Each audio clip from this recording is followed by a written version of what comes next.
Continue. Ooh, this light. All right. This light is a little bright. Let's see if we can go live on Facebook.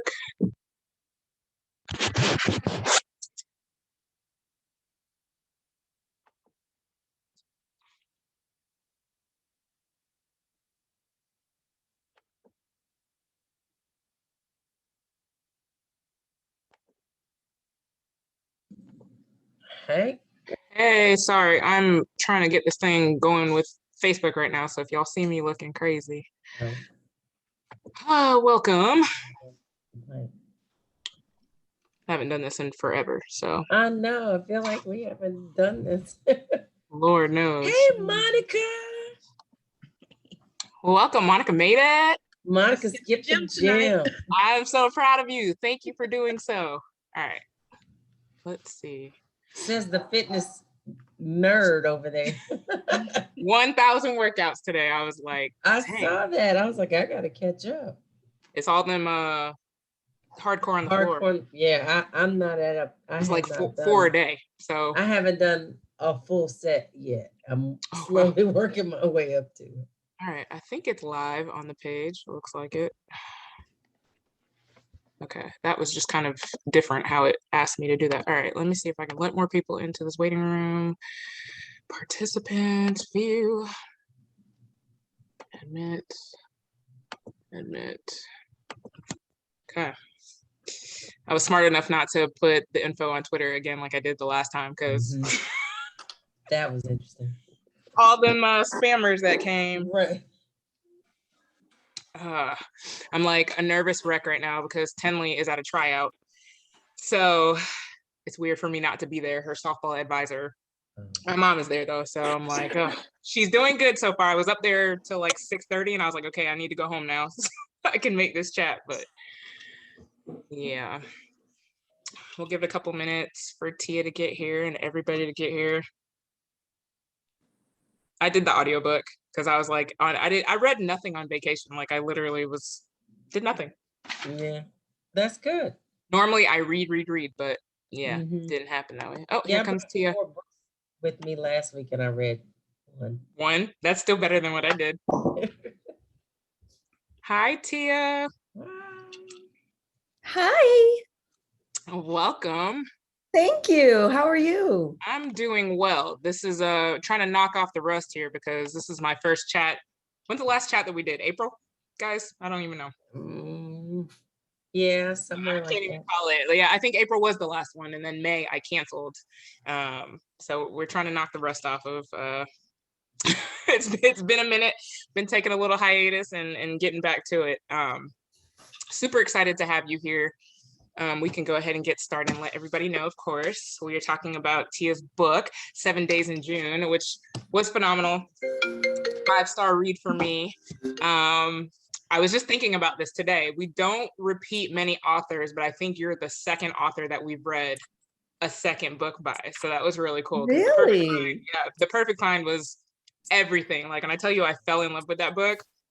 And I'm so excited to know that it's about to be a Netflix film. That's really cool. So congratulations on that. Thank you. So yeah, I guess we can go ahead and dive in. Everything about this was just perfectly written. I felt like I was in the story in a sense, like reading it, especially like being in the book world. Like I felt like that was so cool, and talking about book Twitter and things like that. I just felt like I was of this story, like just watching it play out. So I think it kind of held a special place in my heart because, you know, the book world is so huge to us. So to have that and the conventions and things like that in the middle of it, I think that was really, really cool to see that perspective. I'm letting some more people in. Ladies, any thoughts from you guys?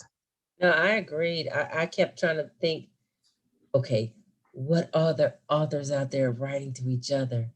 Who might be? It really makes you think about that, right? Because it's like, how many other stories are out there? I mean, and I'm sure most stories are inspired by something in someone's life, but I was like, how cool is that they're writing books to basically love notes to each other through these books that they're not even in contact, but it's they're writing Right. about each other. I thought that was really sweet. But they knew that each other was right about them. Right. About each other, you know. It's almost like personal fan reading. fiction. That's exactly it. So what was your inspiration in writing this? Like, where did the concept of 7 Days in June come from? So I've always loved great big iconic love stories. And I don't see us in enough of them, which is changing, thankfully. But, when I was growing up, there were no, big Black romances. One that all started one evening when I was watching Romeo and Juliet for the 1000th time. And I had this thought, like, obviously Romeo and Juliet were like 15. And I was like, what if they didn't die at the end? Like, what if they went their separate ways, grew up, had some therapy, and then at 32, like ran into each other? It's the idea of, do soulmates have an expiration date? Does true love expire? And, the idea of, when the one that got away comes back, are you ready for him or her? Should you be ready? Will you have remembered things the same way? What will you be wearing? What will you say? How, should you even rekindle? Is it best to look forward and not look backwards? So yeah, I started off, I always say to start a novel with a question. So I had a bunch of them. Yeah, and I loved that they hadn't been in communication for so long, and they both had like two different perceptions of what really happened. So it's like, she's carrying this, you kind of left me, you ditched me, in your head, and he's like, well, no, this is really what happened. And the mom actually held that truth for a long time. Yeah. So that was kind of interesting, that all this time she's been thinking, and how it affected her in her life, because she just really didn't want to be bothered with dating and her love life, and just didn't really feel worthy of someone really caring for her with all that she has going on with her health and things like that too. So it was very interesting, and I was glad that they were able to reconnect, because I can't imagine just like living your whole life thinking, this is the way things are, people have continued to abandon me, and I'm not worthy of this kind of love. So I was happy to see Shane and hear his truth, because it was kind of like, well, what's really going on? What happened? And then we finally discover like the truth, and that her mom was behind all of that. Ooh. The drama of her mom. I wanted to drop kick her.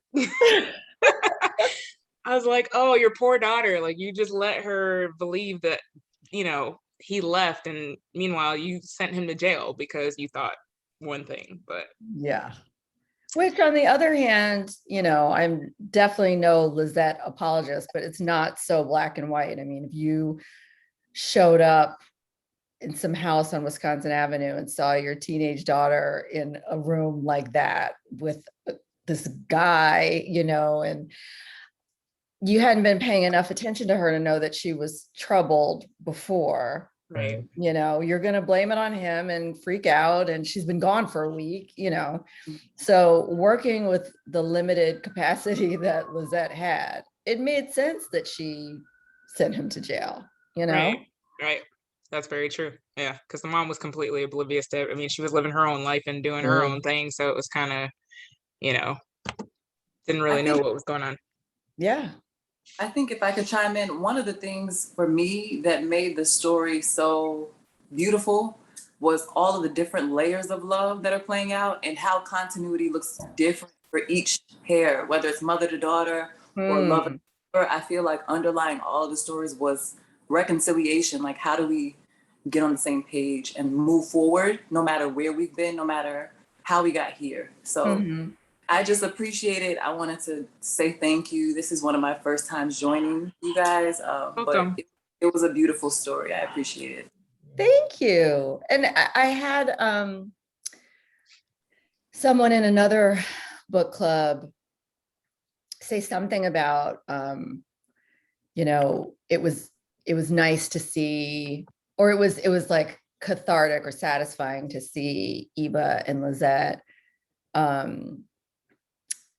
resolve their differences at the end. And I was like, did they though? Right. They didn't resolve their difference. They spoke. Right. You know, she called her mom and got some answers, and her mom, you know, pointed her in the direction of, you know, these photos, and, you know, but they hung up the phone, and the mom is just as clueless about her life, just as clueless about who Eva is.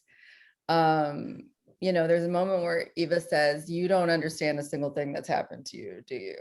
You know, because she's just like justifies things in these wild ways. And so I wanted to keep it, you know, sort of authentic, in that we don't always get on the same page with the people who we want to love us, you know, and not all mothers mother. Yeah. I think that's what I appreciated about it, was that, you know, and not to say that there aren't Black writers that don't revere mothers, but we tend to revere our mothers in such a way. And I do revere my mother if she ever watches this, but I appreciated the fact that you were like, look, this is not a mama that needs to be on that pedestal. Right. And that you were, you know, courageous enough to write it that way. Because I think a lot of authors kind of go, oh, Black audiences don't always want to see a troubled mother. Yeah. So yeah, and sometimes you have to break up with her, right, to lead your healthiest life. And that's something that, you know, Black people have a really hard time with.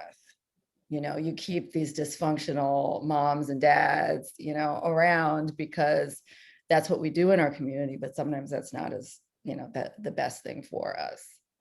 Mm-hmm. I was also happy to see her talk with her ex-husband too, and kind of get that, what's the word I'm looking for?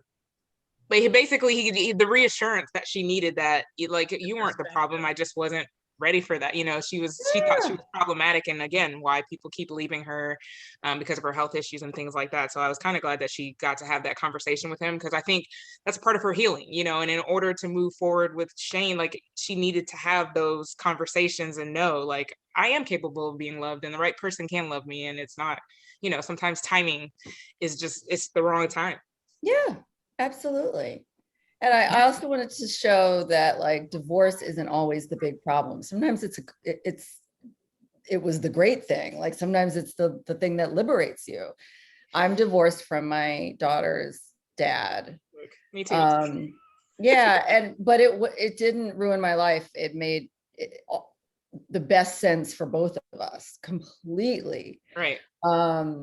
You know, exes are always portrayed as total nightmares. And I've done that too in other books. Like, the exes are nuts, but the exes aren't always nuts. And sometimes you're the nuts one. Right. Yeah. Yeah.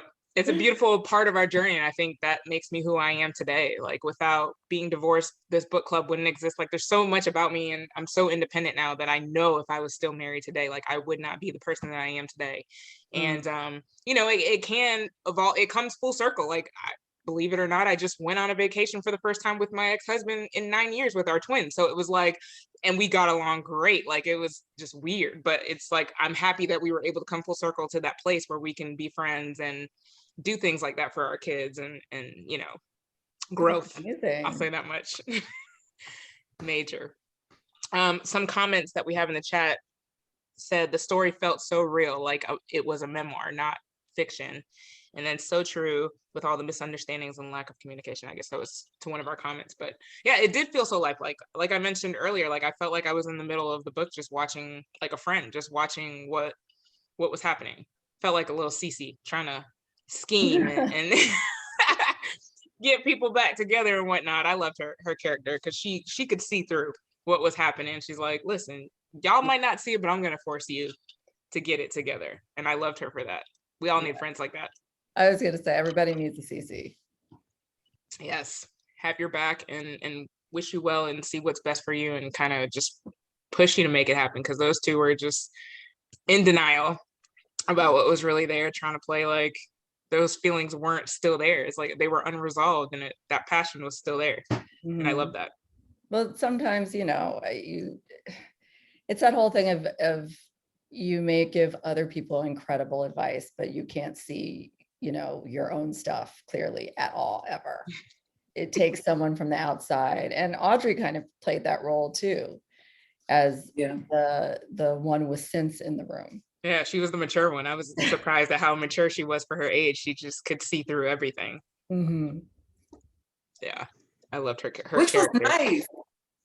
I think sometimes we depend on our mom to like know it all and have it all together. But then as mothers, I've learned from my mom, you realize from your children the ways that you have to grow into yourself. And like your children can help nurture you in the ways that you need, even when you're, you know, not whole or not like at your best as a parent. So that was refreshing. Right. And you also have to kind of see where your parents are coming from, what they've lived through too, because their, you know, perspective of, especially her mom, like if she's gone through men and not really had good experiences with them, it's like her perspective on love may not be the best to give advice and you know, push her in the right direction. She's been hurt and she's still hurting. So it's like, can't really trust her. Right. At all. Yeah. Yeah. Did not like her character. She was oblivious to a lot, like her daughter and her boyfriends and what they were doing to her and getting drugs and all of this stuff. And she's like, you didn't notice like any of this? You're just in your own world. Yeah, I love a complicated mother. It's just, my relationship with my mother was so strong, and I had such a strong family unit. And I was always fascinated by families that didn't look like mine. And, you know, especially when the kids were so together. Like I knew a bunch of kids growing up in college that, you know, maybe dads weren't around, or there was no dad, or the mom was, you know, a mess, or, you know, grew up with their aunt because their mom couldn't raise them. You know, we all have those stories. And a lot of these kids turned out amazing. And I've always been fascinated by that inner resilience and scrappiness, and just how do you get ahead in life when you're born with such a deficit? Mm-hmm. Who is like, how, without a strong mom, like how do you pull yourself together? I don't know that journey at all. So it was really interesting for me to write two characters, and actually all of the women in Eva's family, you know, have dysfunctional, weird, you know, backgrounds, and yet they all hustle and make it. Yeah, I really liked that she was exploring her history too, to kind of find out more about the women in her family. I thought that was really cool for her to go and take that time to really see where she came from too, because I feel like that might have answered a lot of questions. What'd you say? That book? I was that child with the mom that was wacky. even worse than what Lisette was. Oh, So I am that person that people are like, how did you get to where you are? And honestly, mine was seeing my mom and the things that she was doing and the drugs and going to prison and all that stuff. That was my motivation to be the total opposite. And then for me, I really feel like God placed different people in my life at different times, because when it got really bad, I was in high school, but for some reason, my thought process was, okay, I'm smart for a reason. So I got to use this brain to get me out of where I am. So then my school counselor actually was my school counselor from 6th grade, and she moved up. And then when we got to high school, every year, like with our class, she moved up. So I pretty much had her for my middle school through high school. So that was like a point. And then moving with my aunt, her helping, and it was just always people. Even when I got my daughter and was like, now this relationship isn't working with her dad, and it was, but some of it was the drive of, I know I have more that I'm supposed to do, and he didn't give me this brain for a reason, and I have these dreams. So it was like that drive, and it helped, and along with the people. But then I got to a point to where it was, okay, now I've gotten through school doing anesthesia, and but you still, oh my gosh, you still have to get to that point, just like Eva did in the book, to where you realize, okay, that is the person that gave you life, but you sit them over here and Absolutely. you don't get what you need from them, but you accept that. When you are able to accept, you're not going to get what you think as a traditional mom. Just like you said, as Black culture, it's like, oh, we got to keep holding on. It was like, no, that's Yeah. you stay over there, and when you want to come around, it's okay, I'll give a little time, but it's on my terms, and Yes. this is how you have to come at me.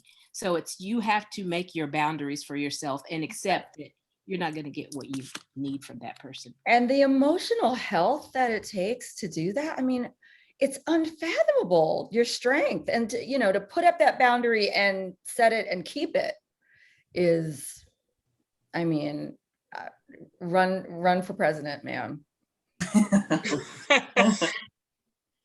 It's amazing. Yeah, I think that's good what you said, Deshaun. Like, I learned a lot from seeing my mom's relationships, and like my stepdad was a drug addict and stuff like that. So it kind of showed me which route I didn't want to go. Like, I refused to. My mom was also going through breast cancer at the same time, so it was a lot as a yeah. And so it was just a life lesson. Like, for me, just even not even touching drugs, like that was something I vowed. Like, I watched what she went through with that, and it was like, nope, not dealing with anybody who's doing drugs, none of that. Like, it just was a complete turnoff. So it's a lot of valuable lessons, but I also saw my mom's strength through all of that, being able to deal with cancer and a husband, and making the choice to leave, despite all that she, you know, was putting up with, like having that strength to leave him and move to a totally different state and start new. Like, that was just so heroic to me, to see my mom have that strength and not be afraid. And I think through my divorce, that showed me not to be afraid. Like, there's a new beginning, and I can be strong enough to make it on my own. And Shirley was probably the best thing that I ever did. So thankful for those life lessons. Absolutely. I also appreciated that Eva fought for her characters in the book too, when the director wanted to change them to white characters and stuff. I think that really touched us, because in the book world, like, as you know, book creators and bookstagrammers, like, we fight a lot for Black books and to get recognized and being this. So I loved seeing that part in the book, because it's just like we have that struggle too, of just being able to keep our things, you know, and being in what recognized for way? that. I'm interested. I mean, I know I from the sort of insider fight, it is exhausting, you know, but like from the bookstagrammer place, like, what do you mean? So for us, getting Black books in our hands, getting them to the people who need them in our hands, it's hard. I think I requested your book and I got it pretty easily, but a lot of times, like, you'll see white bookstagrammers that get these books because they have such a huge following, but it's like, we're the target. Like, this book is made for us and we relate to it. So it's like, why aren't you putting these in our hands? And also for the work that we do, like, paying us. That's a whole nother issue that came up last year, for publishers to start paying us for marketing these books. And you know, because you're such a huge part of the engine that drives this whole industry. That's it. So it's been a fight for us to just be seen as Black bookstagrammers and Black creators, to get that recognition and be on those lists to receive books without having to, like, beg for them or prove our worth. So it's been a little bit easier as time goes on. It's still not quite all the way there, but I think we've come a long way. Especially, I think things took a turn after George Floyd last year, is when people started to wake up and recognize the power that we truly have on these platforms. So it's been really awesome to see that change. And, you know, there's still a ways to go, but I think we've come a long way. But it was really cool to see that in your book, because it's like, we deal with that as, you know, creators too. It's like fighting to be seen. Right. And we have spending power.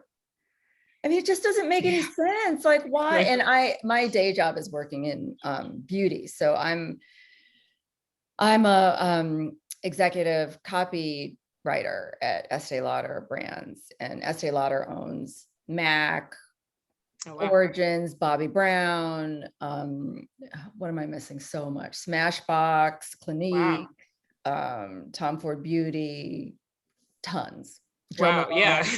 That's cool.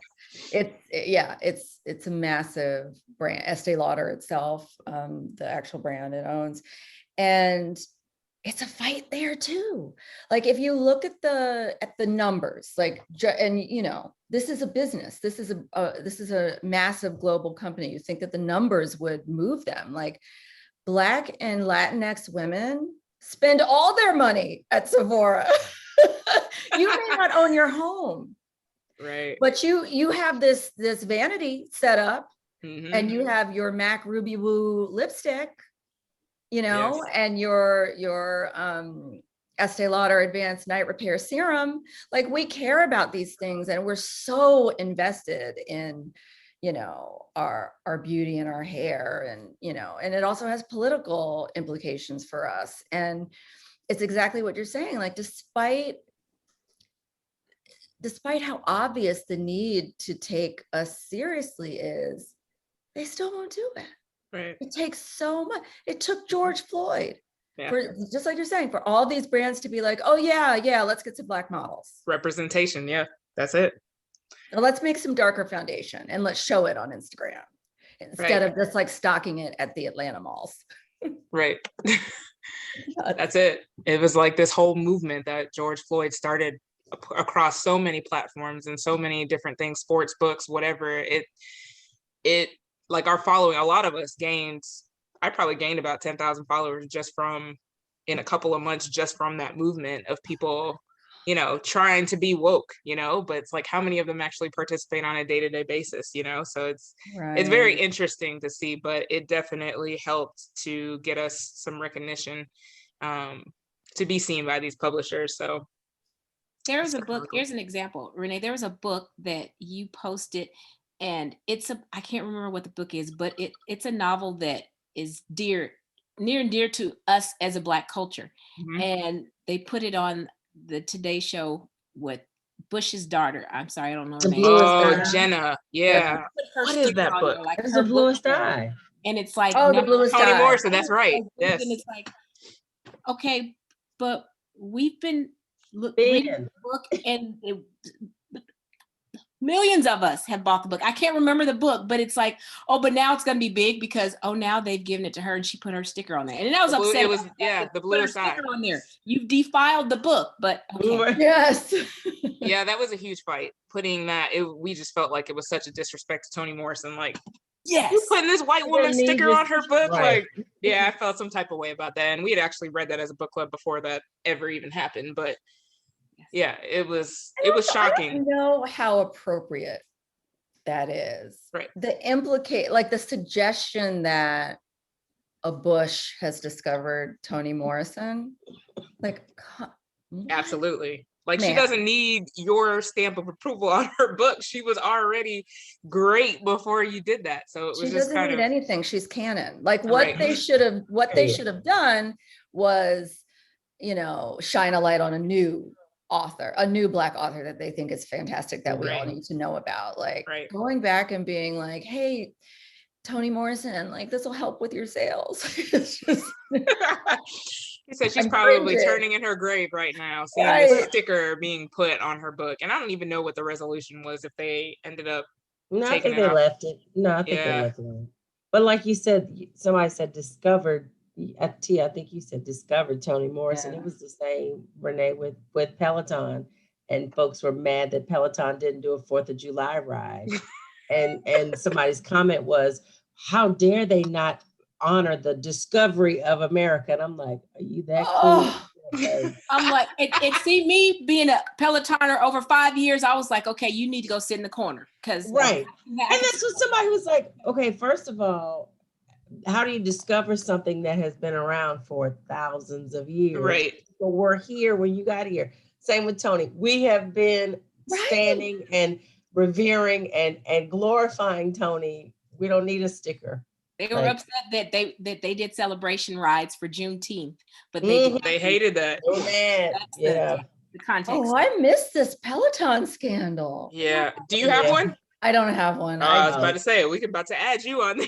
Yeah, no. Or some Peloton stands. I haven't moved a muscle this entire pandemic. I was a pole fitness lady, like for 10 years, I wow. was obsessed.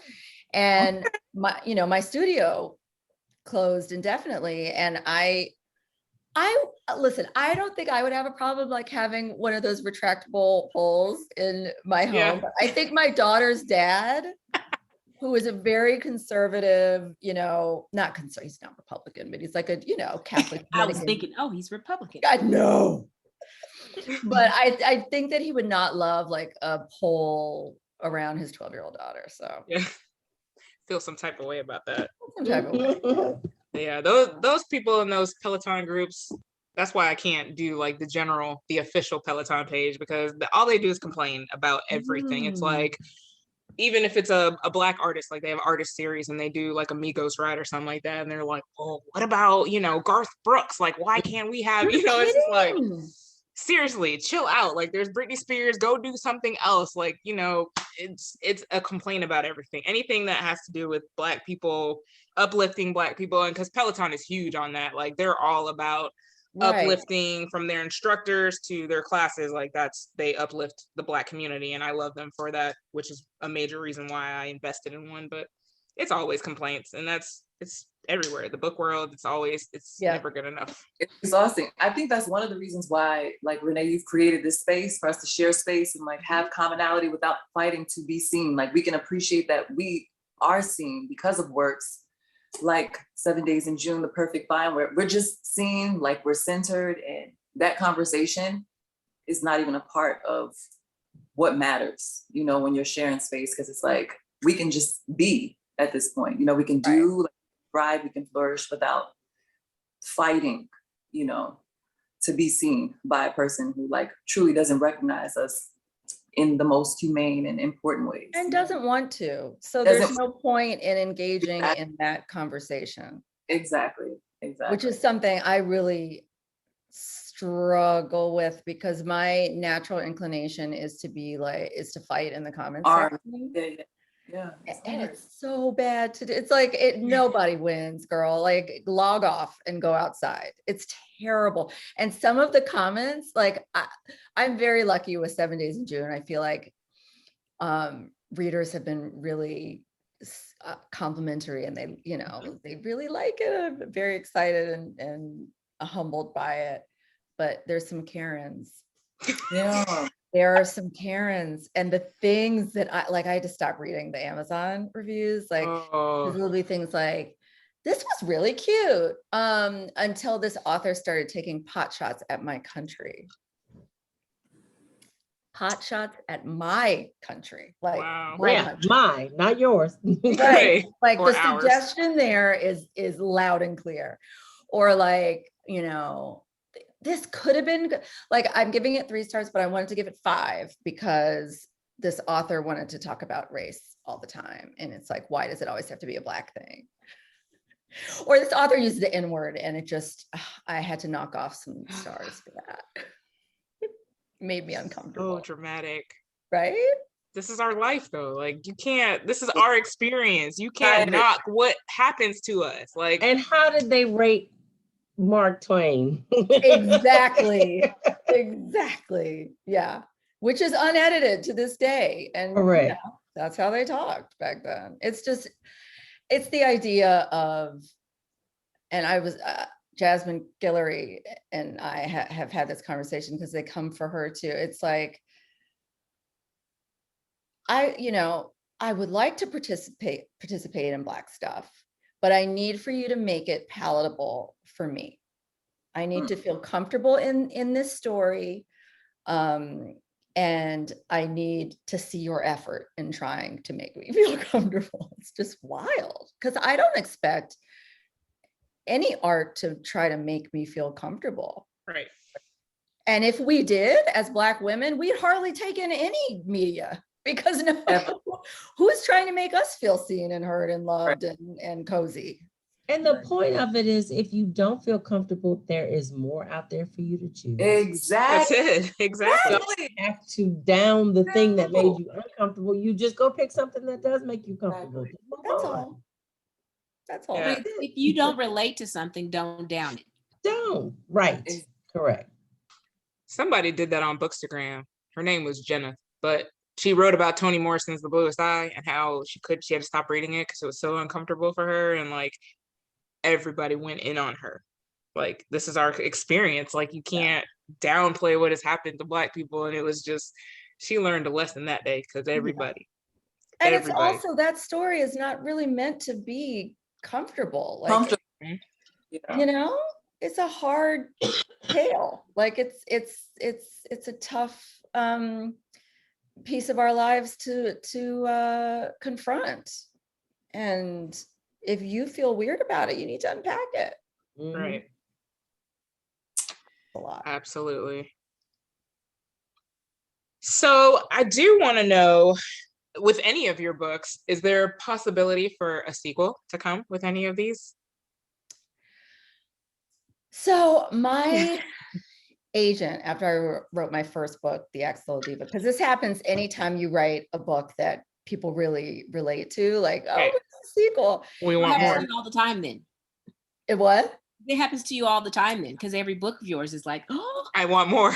Oh, yeah. Well, I have to be honest, it does happen a lot. And, you know, I wrote The Axel Diva when I was 25, 20 years ago. And I always think of what my agent told me then. She's like, girl, do not do it. Because the thing about sequels is, unless it's like, you know, the Hunger Games collection, or like Lord of the Rings or Harry Potter, where it's, you know, you're expecting, you know, it's a whole world building moment, like, right. And it's more about plot than character. You're never going to live up to what people have in their heads about what happens next. That's true. And so you're setting yourself up to fail. That's true. That makes sense. And so I always think of that. I don't know if your book club has read The Idea of You by Robin Lee. No. It's really fun. I've read it. Yeah, it's really good. Robin's a good friend of mine, and daily she's getting, you know, like aggressive sequel requests. Like, wow. I will not rest until, you know, and she's just like, because the excitement is so fabulous as a writer, but you also know that nothing you come up with is going to match like that feeling, that expectation. So it's better. Well, I was happy to see Jenna in this book. Like, that was cool to see that appearance. So, and I love doing that. Yes, and I look forward to the Netflix film. I think that's huge. Like, that story was everything. I loved it. I can't wait. I told Renee, was that yesterday? Like, I was reading The Perfect Find on a plane, and I had to put it down and look around and say, did somebody read what I just read? Oh I hear that a lot. Or like someone's on the subway and it's just like, woo. Oh, well, it was on my Kindle, so I think I had an iPad and had a cover on. I was like, oh. I was blushing. I know. Think about this. Think about if you wrote it and your coworkers are reading it, and then coming to meetings the next day and being like, oh, that's how you. Like, and I have a friend who told me, like, look, if you're bold enough to write that stuff, you have to be bold enough to stand up in it and be like, yes, you know what I mean? But I get so embarrassed. Like, no men in my life, except for my husband, are allowed to read my books. My father has never. I had my father escorted out of a book reading for The Perfect Find once. He was like, I raised you. Where am I going? I was like, you have to go because I'm doing a reading. You cannot stay here for this. Right. That's hilarious. It's so embarrassing. I'm definitely going to have to reread that one. Because we read that 2018, maybe something like that. It was like one of our the first year, I think it was, we were months old, but it's been a while. So I'm going to have to read that one because I know I loved it at that time. It was such an awesome read. Thank you. Have they, as far as the film, have they given a timeline of when that will be coming out? Well, they're shooting it now. Shooting is scheduled to finish by the beginning of August. So this is my first time around. So I'm not really sure how long it's going to take to, edit and all that. production. Yeah, but definitely early 2022. Yeah, so I need to get rereading that by the end of this year then. Yeah. For sure, refresh my memory, because I love those characters. That whole, Cougar Dayton, that was just awesome. And they showed up in this one? Yes, as her husband. I was like, okay. All right, that's the same thing. I said, okay. Yes, I was so happy to see that. I was like, okay. And that's always my saw for not doing sequels. Like, I like to bring characters back. Like in The Perfect Find, her best friend is Billy from The Accidental Diva. So you see where Billy and Jay are 15 years later. So yeah. Exciting. That's super exciting. So do you have any, it seems like you're busy with all that you're doing professionally and writing books. How do you find the time to write in between all of that, being a mother, a wife, all of that? I made it. So this is what I always say, like, you really can have it all, and there are enough hours in the day, but you will struggle through it. Like, it will not be the healthiest look. Because I do all of that. I have a full-time job. I have my daughter. I have my husband. I have a, debilitating chronic pain issue, or I'm in pain every day, and all day long I'm negotiating taking care of that. But writing fiction means everything to me. And so I find the time. And if it's writing from 10 to 3 in the morning, if it's writing all weekend long, because it's the only time that I have to write, and I've been sick all week and couldn't do it. And, I do that. I don't see my friends as often as I would like. I make a lot of sacrifices. But it really, really, it means a lot to me to do it. And so, it's not healthy. Like, I wish I could say I have this very, I have this schedule, but then I also like factor in self-care, and I get this facial every Tuesday at 4, and, I eat really well and work out. And no, I don't do it. Well, actually, my husband is a brilliant cook, and he makes sure that I eat like actual food, because before I met him, it was very much a frozen food moment for me. If there's like bagel bites involved, there's chicken nuggets. Like, I ate like, I ate like I was in preschool. Yeah, that's our air fryer here is our best, because we're always on the go. My twins play basketball and softball and travel team, so we're at practices at least 5 days a week, playing games or doing something. So the air fryer, like, that's my best friend. Throw some chicken nuggets and some pizza rolls in there. Call it a day. That's it. That's like, if I didn't have like a cook in the house, like, I would still be eating, popcorn and French fries for dinner. That's good to know, though, finding balance to do something that you love, because I always think about that. Like, I have stories in my head and things that I want to write. And I mean, Jess knows me pretty well. There's a situation in my life right now that's going on that I probably could write a book about. And look, Jess is like, you should. But yeah, so I just need to find that time between work and the pandemic. Yeah, the pandemic probably would have been a good time, since I was sitting at home all year. But yeah, I definitely will need to find time to just start. Well, but the thing is about writing is that there's always something better to do. Always. No matter what time of day it is, no matter what's going on in the world, you sit down to write, there's always something cuter, sexier. There's a nap. You may need to dust.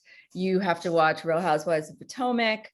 There are things that are better, always. So you have to have that discipline. When you sit down to do it, you have to be as hard or harder on yourself than your most intense micromanaging, manager, boss that you've ever had.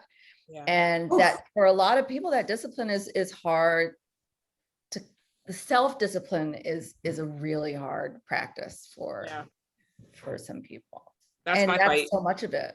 Yeah, that's my fight. Even with just reading, trying to sit down and read a book, it's like, well, there's Netflix that's calling me. Like, I just got home from being at the ball field all day. I don't want to like write or do anything. I want to watch TV or read, instead of reading and stuff like that. So yeah, definitely. You know what I discipline. always think?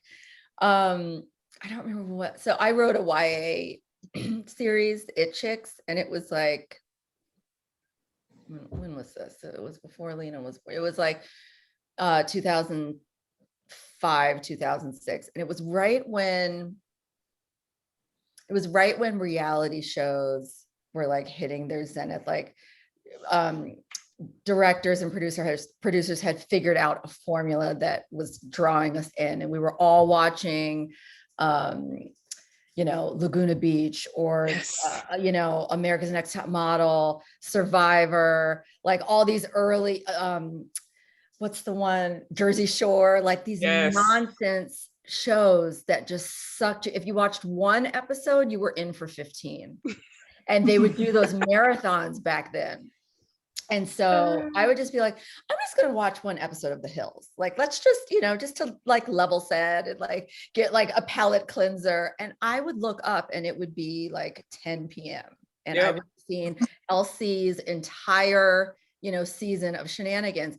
And I started telling myself, okay, everyone on this set showed up and went to work, and they did their wardrobe fittings, and they sat in makeup, and they, hit their marks, and they did their job. Like, this is a job that they did. Mm-hmm.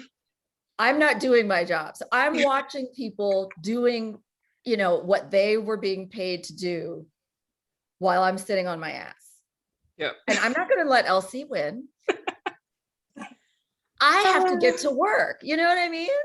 Like, whatever Netflix thing you're binging, like there's a writer involved, there's a showrunner, there's a cameraman, they all showed up, and you're not working.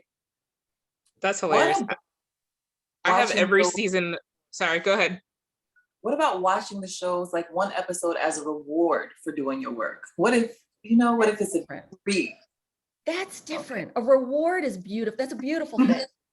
And I try to build those into, my writing set. Like when when I've written for 4 hours, like I'm going to have an ice cream cone and watch Succession. But using it as an escape and a procrastination tool is illegal. Yeah, I can't just do one. Once the TV's on, that's it. So, I can tell you that. Like, I would every day sit down and like read this first and get my time in, because once I turn on that TV, it's a done deal. I can't, I just, it's sad. I don't have the discipline. Like you were talking about Laguna Beach. I have every season on DVD upstairs. Like, I live for reality, Jersey Shore, all of that. Big Brother. Married at First Sight comes back. Oh yeah, Married at First Sight. Yeah, it does come back. Are you serious? Yeah, Next it's week, coming back. Yeah. Oh, I'm so excited. I want to be on that show. Do you? You would do it? Wow. I actually registered for it one time, but didn't get picked. But I would do it, because I'm like, I was with my ex-husband for 9 years. Still felt like I didn't know him. So what's the odds? The way I might as well just go meet some stranger and just work it out. Like, couldn't hurt. Couldn't hurt. Some of them are really going strong. A lot of the Black couples have made it. The past couple of seasons, they've gone really far, and so I follow them on Instagram, and they're doing really well. Having babies. One of them, Deanna, and somebody, her husband just had a baby. Like, they're all doing really well. So, yep. So, can we expect any other projects in the writing world from you coming anytime soon? Well, not anytime soon. Like right now, I'm in the research phase of my next novel. And I can't really say anything about it because I haven't even really told my editor. But I'm really, really excited about it. And there is a Mercier in it. Oh. So that I can say. Look, Jess is like, yes. But it isn't a sequel. It's just in the universe. Yeah. Hey, Tia, you've got 2 Louisiana girls on here, me and Monica. I think, I don't know if anybody else, but you got two Bayou girls on here with you tonight. Where are you from? I'm from Baton Rouge. Monica's from New Orleans. Oh my God. And we have the same birthday. Yes. As me or each other? No, as each other. Oh my gosh, that's great. Oh, yeah. So full disclosure, my mom is very Creole from Natchitoches, from Cane River, Louisiana. And I've always wanted to write Eva's book, like to go there and you know, take 3 months out of my life and just research my family, but I don't have time. I don't know when I would ever do that, but at some point, yeah, I would love to. Very cool. Ladies, any other questions or thoughts that you guys want to share with Tia? Going once. I'm just a fan, and I'm pretty sure I have the Accidental Diva. I was gonna say I need to go back. Yeah. So that's gonna be before the year is over. I've got it, but Perfect Find, and yet again, you did it again. You did it. Yeah. Thank you. This was lovely. Yes. I enjoyed this book. Jess, we can do that as a buddy read. Okay. Both of them actually, because I need to reread both of them. And this was such a, let me tell you, I've been in a reading slump. Just, I mean, most of the group knows my grandfather passed early May. I'm sorry. Thank you. And so like, that's why I've this is my first time back. Like I just decided, you know, I've been going hard with this for 3.5 years with no break. So I was like, you know what, I'm taking the next couple months off. I'll see y'all. And everybody was just real sweet about it. You know, take your time. We'll see you when you come back. So this is actually the first chat that we've been able to get together, but I've not wanted to pick up a book like at all. Nothing. I started reading something probably a month ago and I couldn't get past 12%. Like it just didn't. So I went on vacation last week and picked this up, and just everybody that I've spoken to, including myself, just could not put it down. Like it was just that good. And it was just like the perfect story to like get me out of that rut. So I really appreciate this more than you can know. I feel like I've got my reading mojo back. And yeah, so I think it's time to go back and read some of your other books too. As that one hit the spot. So thank you. I'm so glad. And yeah, it's funny how cathartic and therapeutic a good story is. It gives you hope too.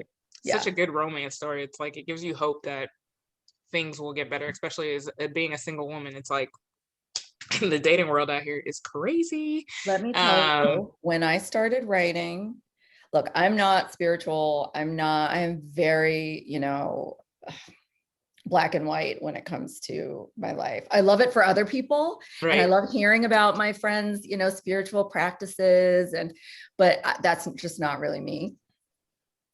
I was aggressively single when I started writing this book. Like I divorced from my daughter's dad when she was 11 months old. So, and we've been co-parenting since then. Like I see his brownstone from my window. He's right there. Yeah, like she walks back and forth. It's fine. But yeah, I was alone for a long, long time. Yeah. And part of writing Eva was, if I can make something happen for this lady who I've given all of my afflictions and issues, you know, maybe I'll see a way out of this slump, you know, in my life. And halfway through writing this book, I swiped right on this man and married him in December. Wow. And I'm not even a manifestation believer, but that's what happened. Wow. Right? I swiped right too. Did you? Mm-hmm. Yes. Yep. That gives me hope. It'll be 3 years in September. Listen. Which app? Okay. Which right. app? Tinder. Yeah. Oh, so you did Tinder back when it was still like not just a hookup. Well, I think it was kind of, no, it wasn't for us. But so for instance, I worked with a guy and he popped up and he keeps my dog. He used to keep my dog every now and then. And he sent me a screenshot and he was like, why you got my boy all on Tinder? I was like, I'm off. I'm done. He's like, no, everybody is not like me. Give it a shot. And my husband had just moved to Baton Rouge, like weeks before we met, before we swiped. And that was 5 years ago. And we've been married almost 3. I have children. That is beautiful. So keep swiping, y'all. Seriously, keep swiping. It's a numbers game. And really some of it is even just stepping outside of what you expect. Yeah. Because that's how I met my husband. I'm always, I'm only 5'1", but 6 foot and tall. Right. Like It's always you short the ones. same. I was about to say, I take issue It's with always that, you short Deshaun. ones taking the tall men. Every time. My tiniest friends are always like, no, he has to be 6'4". Yep. I Mine, don't is, get it. Date someone who's 5'6", 5'7". 5'5". mine is only an inch taller than me. I'm 5'7", he's 5'8". That was totally outside the going realm. away from my normal thing, and actually, Yeah. Same here. I sat on the floor and wrote in the journal, which I once every few years, honestly, I have this same journal I've had for years. I'll write in there when something's going on, and then I put it away.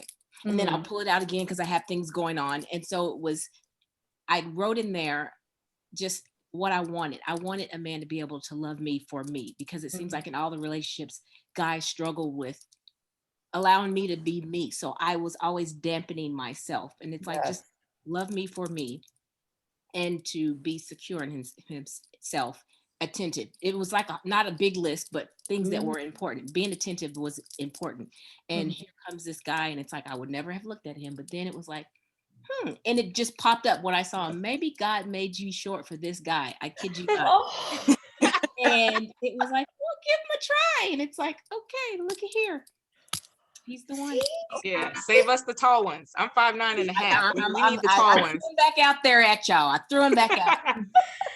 Like, give us some 6-footers. Look, and that's so true, because with my husband, I told him that I probably would have never talked to you. It ended up, I was hanging out with my cousin, who was like 5, maybe 10 years older than me. I don't know how we started hanging out at bars, but we started hanging out, and he got drunk one night, and my cousin was like, look, I can't take you home, but my man right here, I trust him.